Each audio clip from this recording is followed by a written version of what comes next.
Hello everyone, this is विचेता। आज हम लोग एक नया चैप्टर पढ़ने वाले हैं। चैप्टर का नाम है अ लेटर टू गॉड। ये बीहाइव से ली गई है ये चैप्टर, और ये क्लास 10 का पहला चैप्टर है। इसके लेखक का नाम है G.L. फ्यूंटिस। So let's start. Before you read, they say faith can move mountains. लोग ऐसा कहते हैं कि विश्वास पर्वतों को भी हिला सकती है। But what should we put our faith in? परंतु किस पर विश्वास करना चाहिए? This is the question this story delicately poses. यह वह प्रश्न है जिसका वर्णन यह कहानी बड़ी कोमलता के साथ करती है। Lencho is a farmer who writes a letter to God when his crops are ruined, asking for 100 pesos. Lencho एक किसान है जिसने अपनी फसल नष्ट हो जाने पर भगवान को पत्र लिखा। उसने भगवान से 100 पेसोस भेजने के लिए कहा। Does लेंचो's letter reach God? क्या लेंचो का पत्र ईश्वर तक पहुंचेगा? Does God send him the money? क्या ईश्वर उसे पैसे भेजेंगे? Then think what your answers to these questions would be. इन सवालों के जवाब सोचो and guess how the story continues. और पढ़ने से पहले अंदाज़ा लगाओ कि कहानी किस प्रकार से आगे बढ़ेगी। तो अब हम चैप्टर स्टार्ट करते हैं। The house, the only one in the entire valley, sat on the crest of a low hill.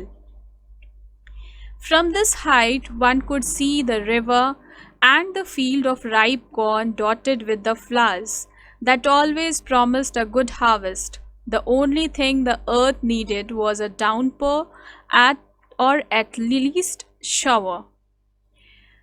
Throughout the morning, Lenko, who knew his fields intimately, had done nothing else but see the sky towards the northeast. यहाँ पे कुछ difficult words हैं, देखते हैं। Valley, valley यानी घाटी। Crest, crest यानी शिखर। Harvest यानी फसल। डाउनपॉर यानी बारिश। इंटीमेटली यानी घनिष्ठता से। The house, the only one in the entire valley, sat on the crest of a low hill. पहाड़ की चोटी पर बना हुआ पूरी घाटी में वह अकेला घर था। From this height one could see the river and the field of ripe corn dotted with the flowers that always promised a good harvest. इतनी ऊंचाई से नदी, खेत तथा फूलों से भरे मैदान नजर आते थे।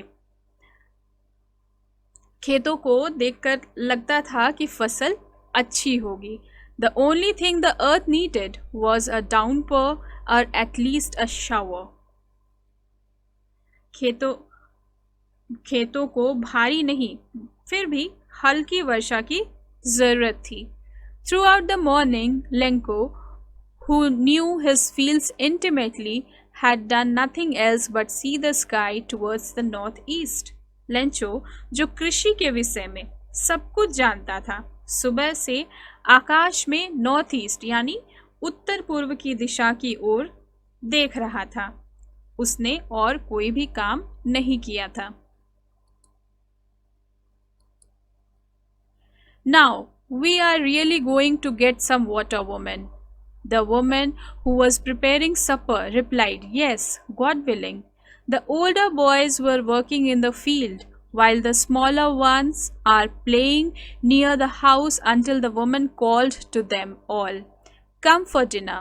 It was during the meal that, just as Lencho had predicted, big drops of rain began to fall. In the northeast, huge mountains of clouds could be seen approaching.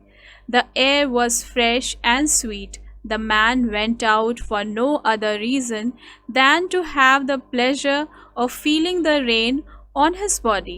And when he returned, he exclaimed, These are not raindrops falling from the sky. They are new coins. The big drops are 10-cent pieces and the little ones are fives. Difficult words, supper, supper यानी रात का खाना, predicted यानी भविष्यवाणी की, इसका present form है predict यानी भविष्यवाणी करना, प्लेजर यानी आनंद। Now we are only going to get some water woman, अब वो अपनी स्त्री से कह रहा है, अपनी पत्नी से कह रहा है, अब हम असल में कुछ जल पाने जा रहे हैं। The woman who was preparing supper replied yes God willing, स्त्री जो रात का भोजन बना रही थी उसे जवाब दिया, हाँ यदि भगवान की इच्छा हुई तो। The older boys were working in the field while the smaller ones are playing near the house until the woman called to them all, come for dinner. बड़े बच्चे खेत में कार्य कर रहे थे और छोटे बच्चे घर के पास ही खेल रहे थे, जब तक कि स्त्री ने सबको रात के खाने पर नहीं बुलाया। It was during the meal that just as Lencho had predicted, big drops of rain began to fall. भोजन के दौरान ही, जैसा कि लेंचो ने भविष्यवाणी की थी, वर्षा की बड़ी बूंदें गिरनी आरंभ हो गई। In the northeast, huge mountains of clouds could be seen approaching. North east यानी उत्तर पूर्व से घने बादल आते हुए दिखने लगे। The air was fresh and sweet, हवा शुद्ध थी और मोहक थी। The man went out for no other reason than to have pleasure of feeling the rain on his body, and when he returned he exclaimed, these are not raindrops falling from the sky, they are new coins. The big drops are 10-cent pieces and the little ones are 5s. Lencho बाहर बरसात का आनंद लेने के लिए, pleasure यानी आनंद, आनंद लेने के अतिरिक्त और किसी खास वजह से बाहर नहीं गया था। वो जब वह वापस आया तो वो थोड़ा सा एक्साइटेड होकर बोला, वह वर्षा की बूंदें नहीं हैं, बल्कि ये नए सिक्के हैं। छोटी बूंदें 5 सेंट की हैं और बड़ी बूंदें 10 सेंट की हैं।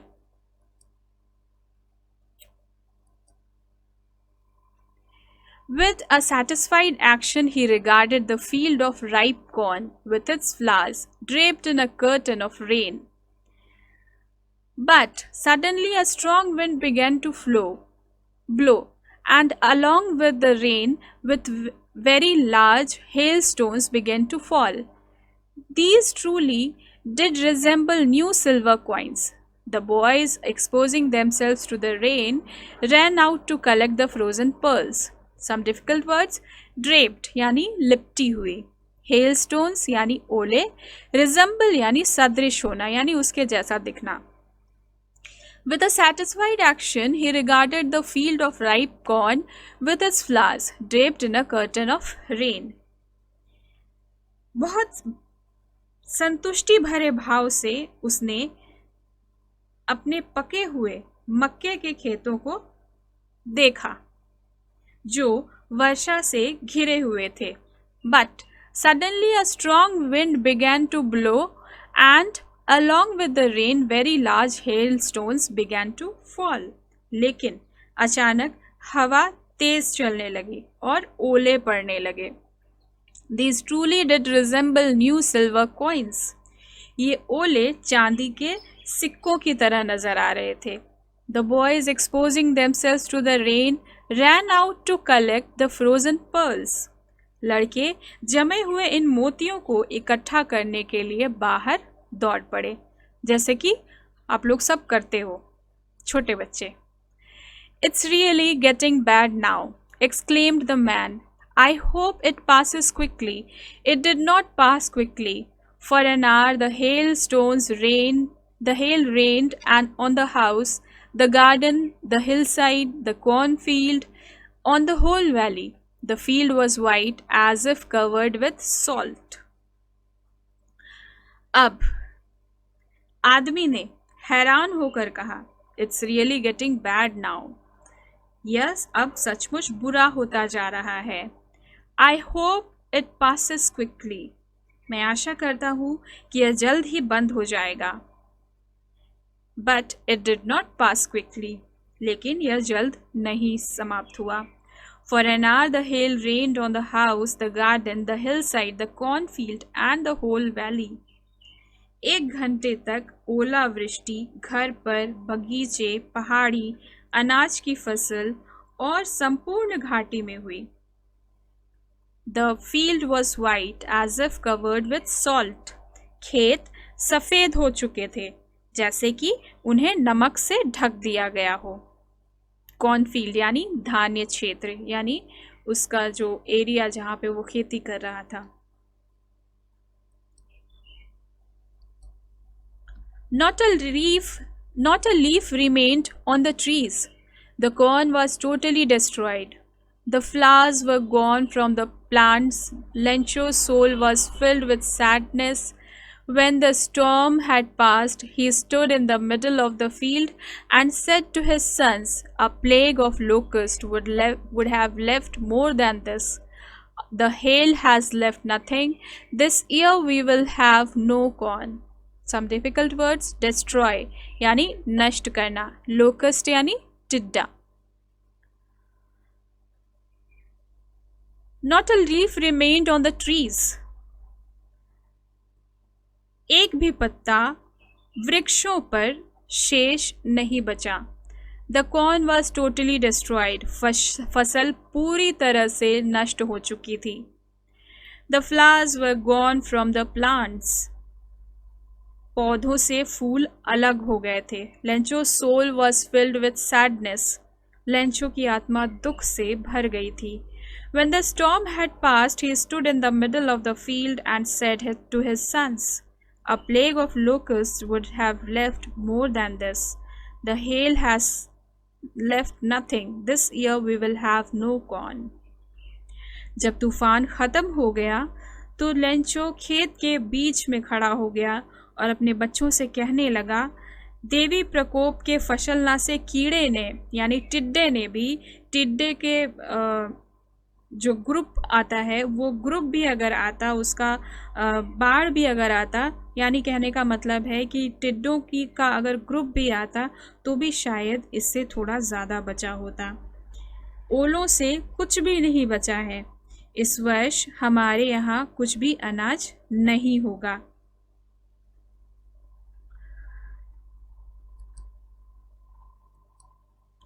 That night was a sorrowful one. All our work for nothing. There is no one who can help us. We will all go hungry this year. But in the hearts of all who lived in that solitary house in the middle of the valley, there was a single hope, help from God. Some difficult words. Sorrowful यानी उदास, दुखदाई. Solitary यानी अकेला. That night was a sorrowful one. वह रात्रि दुखद रात्रियों में से एक थी. All our work for nothing. हमारे सभी कार्य व्यर्थ रहे. There is no one who can help us. ऐसा कोई भी नहीं है जो हमारी सहायता कर सके. We will all go hungry this year. इस वर्ष हम सभी भूखे मरने वाले हैं, भूखे रहने वाले हैं. But in the hearts of all who lived in the solitary house in the middle of the valley, there was a single hope, help from God. लेकिन उस घर के सभी व्यक्तियों के मन में, जो कि उस घाटी के एकमात्र घर में रहते थे, यानी अकेले घर में रहते थे, सिर्फ एक आशा शेष थी, और वह आशा थी भगवान से सहायता की उम्मीद. Don't be upset. Even though this seems like a total loss, remember, no one dies of hunger. All through the night, Lencho thought only of his one hope, the help of God, whose eyes, as he had been instructed, see everything, even what is deep in one's conscience. Lencho was an ox of a man, working like an animal in the fields, but still he knew how to write. The following Sunday at a daybreak, he began to write a letter which he himself would carry to town and place in the mail. Difficult word, conscience, यानी विवेक. Don't be so upset. Even though this seems like a total loss, remember no one dies of hunger. यद्यपि पूरा नुकसान हो गया है, लेकिन उदास मत हो, कोई भी भूख से नहीं मरता, लेंचो ने कहा। All through the night, Lencho thought only of his one hope, the hope of God, whose eyes he had been instructed see everything, even what is deep in one's conscience. पूरी रात भर Lencho एकमात्र उम्मीद के बारे में सोचता रहा, उसके एकमात्र होप जो कि भगवान से जो हेल्प मिलने वाली थी, सिर्फ उसी होप के बारे में वो रात भर सोचता रहा। उसको सिखाया गया था कि भगवान सब कुछ देखता है, यहाँ तक कि अंतःकरण को भी। लेंचो बैल की भांति परिश्रम करता था, परंतु लिखना पढ़ना भी जानता था। So he began to write a letter which he himself could carry to town and place in the mail. रविवार की सुबह को उसने एक पत्र लिखना प्रारंभ किया और उसे स्वयं शहर ले जाकर उसे डाक में डालना था।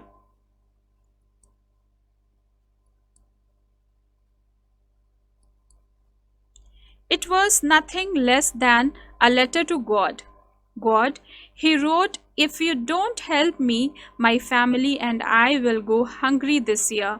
I need 100 pesos in order to sow my field again and to live until the crop comes because the hailstorm. It was nothing less than a letter to God. यह भगवान को लिखे गए पत्र से कम नहीं था। God, he wrote, if you did not help me, my family and I will go hungry this year. उसने लिखा, भगवान यदि तुम मेरी सहायता नहीं करोगे तो मैं और मेरा परिवार इस वर्ष भूखा रह जाएगा। I need 100 pesos in order to sow my field again and to live until the crop comes because the hailstorm. उसके बाद कुछ डॉट्स हैं। मुझे अपने खेत को फिर से बोने और अगली फसल तक आने तक निर्वाह करने के लिए 100 पेसोस की ज़रूरत है, क्योंकि ओलावृष्टि ने, हेलस्टॉर्म यानी ओलावृष्टि ने, इसके बाद डॉट से मतलब उसने अपनी पूरी स्टोरी उस लेटर में लिखी होगी। He wrote to God on the envelope, put the letter inside it and still troubled went to the town. उसने लिफाफे पर to God लिखा और उसमें इस पत्र को रखा और दुखी सा कस्बे की तरफ चला। At the post office, he placed a stamp on the letter and dropped it into the mailbox. डाकघर में, पोस्ट ऑफिस में उसने उस लेटर पर, उस लिफाफे पर टिकट लगाई और उसे मेल बॉक्स यानी जो जिस डब्बे में लेटर्स डाला जाता है उस डब्बे में उसको कहते हैं मेल बॉक्स, और उसी में उस लेटर को डाल दिया। One of the employees who was a postman and also helped at the post office went to his boss laughing heartily and showed him the letter to God. Never in his career as a postman had he known that address. The postmaster, a fat, amiable fellow, also broke out laughing, but almost immediately he turned serious and tapping the letter on his desk commented, "What faith! I wish I had the faith of the man who wrote this letter, starting up a correspondence with God." Some difficult words. Heartily यानी दिल से, amiable यानी सुशील, immediately यानी तुरंत, correspondence यानी पत्र व्यवहार।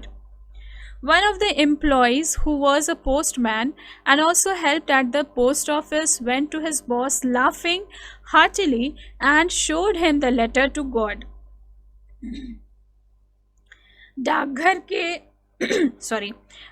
के कर्मचारियों में से एक कर्मचारी जो कि पोस्टमैन था यानी डाकिया था और डाकघर के काम में मदद भी करता था, अपने साहब के पास तहे दिल से एकदम हार्टिली हंसते हुए गया और उसे भगवान के नाम का पत्र दिखाया। Never in his career as a postman had he known that address. अपने डाकिये रूपी कार्यकाल में उसने इस पते का पत्र कभी भी नहीं देखा था। The postmaster, a fat, amiable fellow, also broke out laughing, but almost immediately he turned serious and tapping the letter on his desk commented, "What faith!" Postmaster जो कि थोड़ा मोटा था और एमिएबल यानी सुशील था, सौहार्दपूर्ण था, वह भी जोर से हंसा, लेकिन जल्दी ही पूरी तरह से वो गंभीर हो गया और उसने पत्र को डेस्क पर रखते हुए टैप करते हुए कहा, कमेंट किया कि क्या विश्वास है, what faith, wish I had the faith of the man who wrote this letter. I wish, मेरी इच्छा है कि मैं उस आदमी के विश्वास पर भरोसा करूं जिसने यह पत्र लिखा है। Starting up a correspondence with God, जिसने ईश्वर के साथ यह पत्र व्यवहार किया है। So, in order not to shake the writer's faith in God, the postmaster came up with an idea. Answer the letter. But when he opened it, it was evident that to answer it, he needed something more than goodwill, ink and paper. But he stuck to his resolution. He asked for money from his employees. He himself gave a part of his salary, and several friends of his were obliged to give something for an act of charity. So, in some difficult words, evident यानी स्पष्ट, resolution यानी संकल्प, obliged यानी आभारी.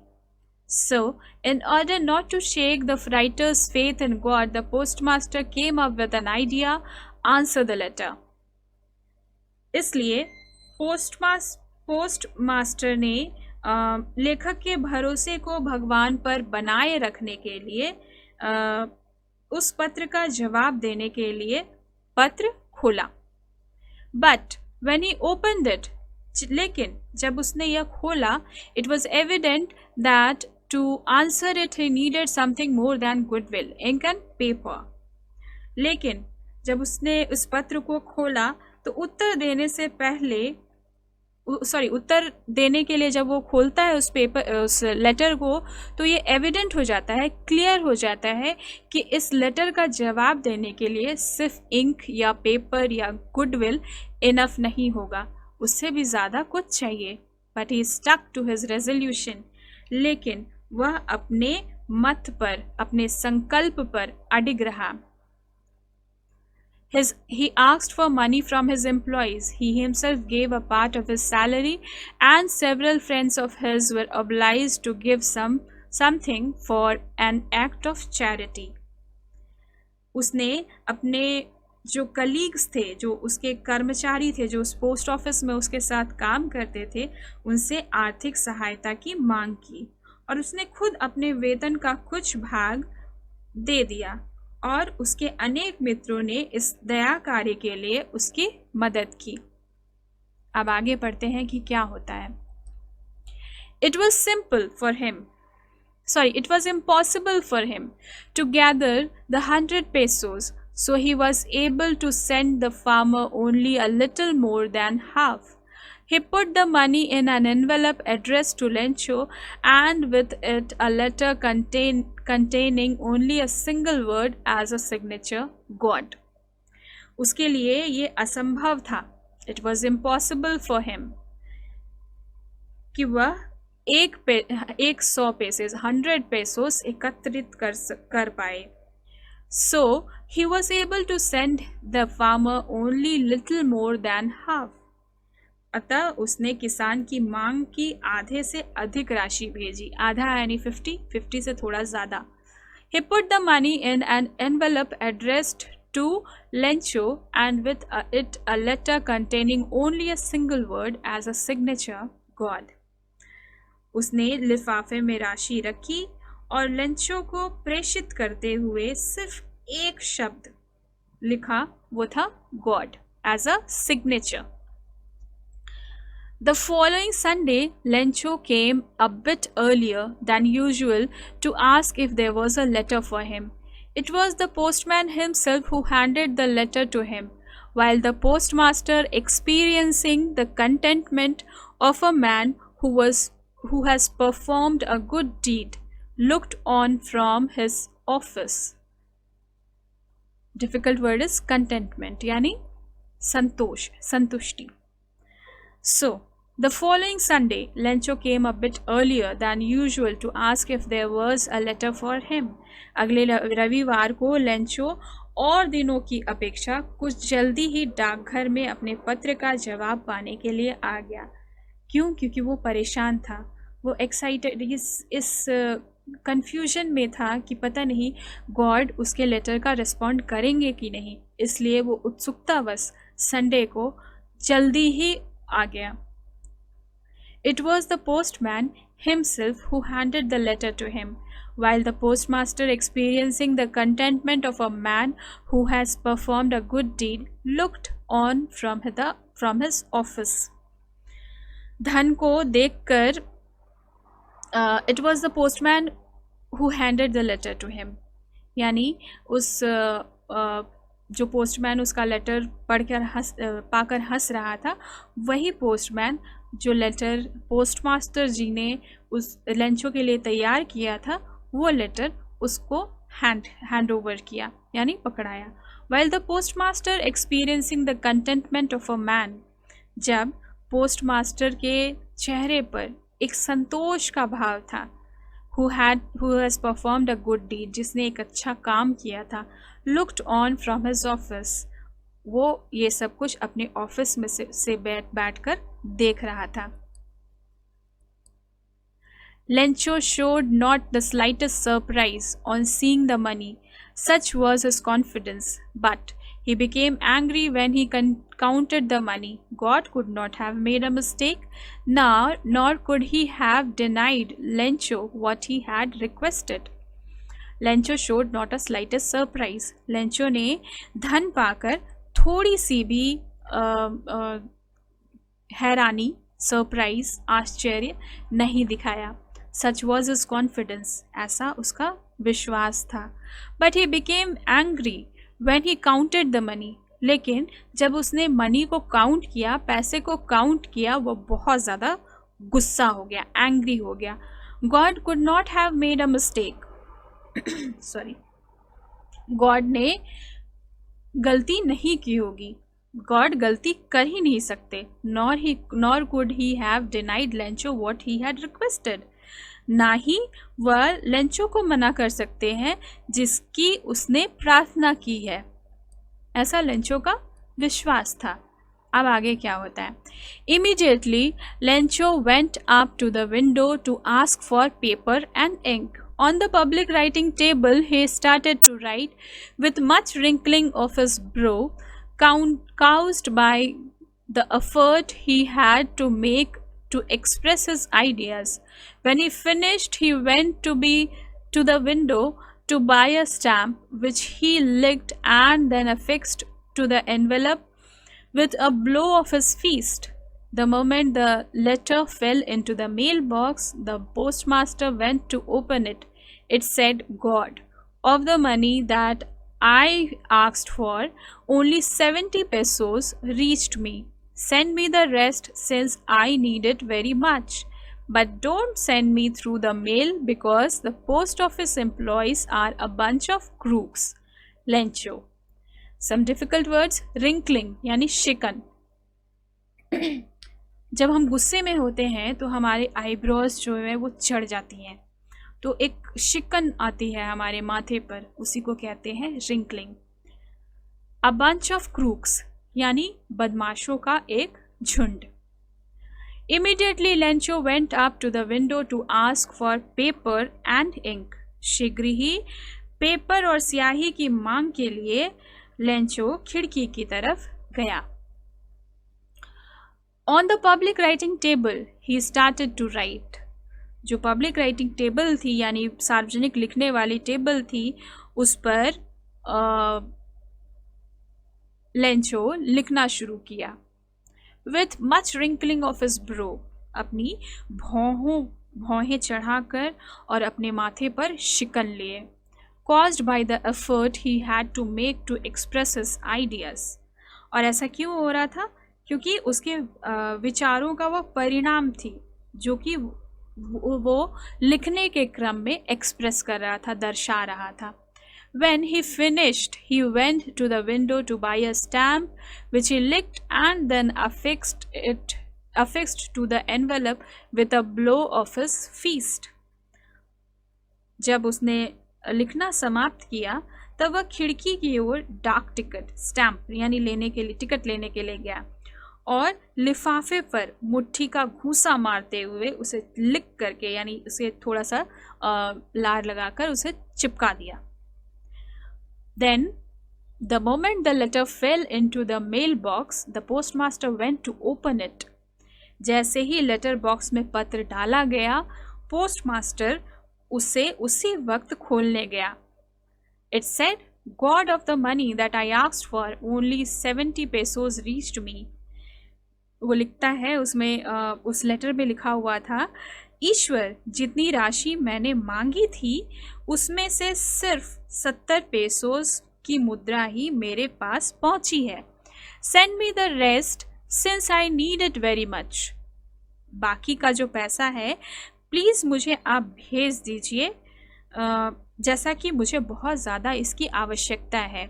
But don't send me through the mail because the post office employees are a bunch of crooks. Lencho. लेकिन इसे डाक के द्वारा थ्रू पोस्ट ऑफिस यानी इसे डाक के द्वारा ना भेजें, इसे मेल यानी इसे डाक के द्वारा ना भेजें, क्योंकि यहाँ के जो कर्मचारी हैं, यहाँ के जो पोस्ट ऑफिस एम्प्लॉयज़ हैं, ये बंच ऑफ क्रूक्स हैं यानी अपराधियों, बदमाशों का एक झुंड है। लास्ट में उसने सिग्नेचर किया था लेंचो। यहाँ स्टोरी ख़त्म हो जाती है। और अगर आपको ये स्टोरी पसंद आई हो, अगर आपको ये जो स्टोरी है इसका एक्सप्लेनेशन वर्ड टू वर्ड मैंने करने की कोशिश की है, अगर ये क्लियर हुआ हो आप लोगों को, तो please like my video, share it for other students also, and subscribe my channel for further videos. Thank you.